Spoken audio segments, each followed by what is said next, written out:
Counsel, I wonder if you could address what has been, I think, the basic focus of the discussion up till now, which is, as I see it anyway, whether or not we should view your position as a challenge to the distinction between boys and girls on the basis of sex, or whether or not you are perfectly comfortable with the distinction between boys and girls. You just want an exception to the biological definition of girls. Thank you, Your Honor. We're not asking for a particular definition or even really an exception. I think what we're asking for, and it is similar to the nature of the challenge that was brought in Caban. The situation there where there are unmarried fathers that were barred completely from objecting to their child's adoption. And there the father said, we'd like to be able to have that objection. We have a substantial relationship with the children.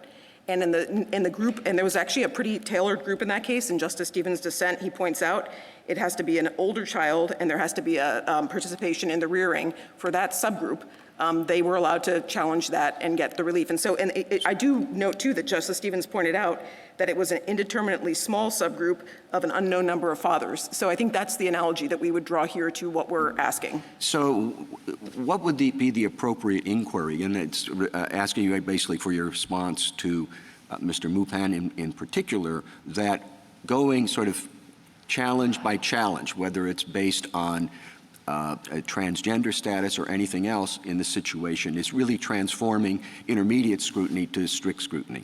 We agree there would have to be a group. I don't think, in our view, in a way, at least the way that the cases have worked out, and this is Caban and Lair, it also goes through Nguyen and Morales-Santana. I would also direct the court to the illegitimacy or the non-marital children case. Those are Trimble and Lally. They're cited in the BPJ brief.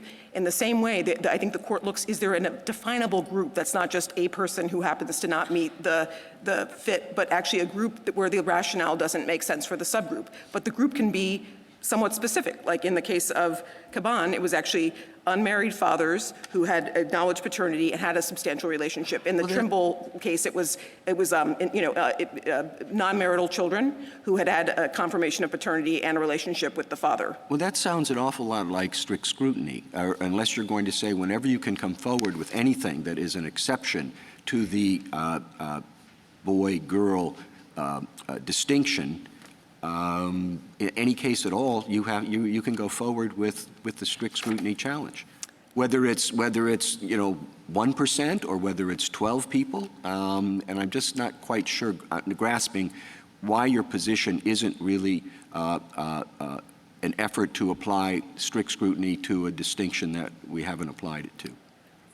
Thank you, Your Honor. I mean, all I can say, and I do agree the cases are not that many in this context. I think it's possibly because facial challenges were more in vogue before, and now as-applied challenges are more preferred, and so that may be explaining why a statute in Caban, for example, wasn't viewed as carving out the statute for the people it couldn't be applied to versus facially invalidating it. But I do think it matters because it's not just a matter of fit that makes intermediate scrutiny different. There also has to be an important government interest, not a compelling one, and this is really critical. You can burden the right in intermediate scrutiny. So in Nguyen, for example, that person failed because he actually didn't take the steps that would be needed to confirm the paternity. So you're allowed to actually, he may have had a compelling case on a one-off basis that, hey, I actually do have that relationship with the citizen father when I was born abroad, but he didn't take the steps that he needed to do. The same thing with Lair, and the same thing with Lally and the Trimble-Lally line. So you can actually burden the right by saying, Lindsay Hecox has to actually submit testosterone tests or something else different than other people, and that would not be allowed if it were strict scrutiny. And if we follow your approach, which allows a challenge to even a fairly small group that's affected, in what way would we not, that would apply across an entire range of things where there's a distinction currently between boys and girls, quite apart from just athletics. Is that correct?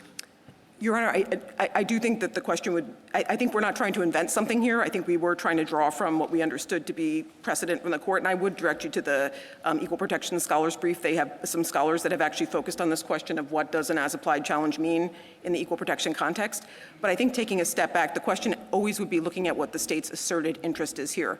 And here the state is not asserting an interest of having the boys' teams be better and the girls' teams be worse. What they're trying to do is control for a sex-based biological advantage. And so I think a lot of the hypotheticals that you can maybe understandably think about, what about the untalented cisgender boy? What about the transgender woman who didn't mitigate?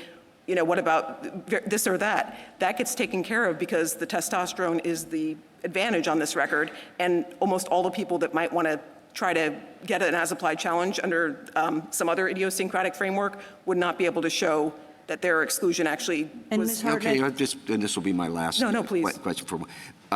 My point was more that how we approach the situation of looking at it not as boys versus girls, but whether or not there should be an exception with respect to the definition of girls.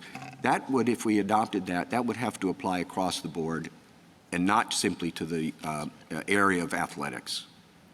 I mean, I think it's a general framework for equal protection challenge that, again, predated this case, this litigation. There have been boys that have tried these challenges in the past. They generally have failed because they actually don't lack the opportunity or actually are treated, they're not being treated differently than similarly situated individuals. you said, Ms. Hartnett, that you're not talking about individual by individual by individual. It has to be a defined group. So how big does the group have to be? How does it have to be defined? And why are there those requirements? If what you're saying is right about equal protection law, why wouldn't it extend to individual by individual by individual? I don't think the court has foreclosed that, other than this actual obvious conceptual question of, like, when do we get towards strict scrutiny? I think what I could tell you is that in the way that the court looked at it, from Caban to Lair to Nguyen to Morales-Santana, and then also Trimble and Lally for the case of non-marital children, the court seems to usually be trying to figure out not just is this individual somehow idiosyncratic, but are they part of a group that actually doesn't make sense to exclude. And that makes sense because usually you're trying to figure out, is the interest served by the exclusion, and there's usually some principle why a subgroup was not properly included.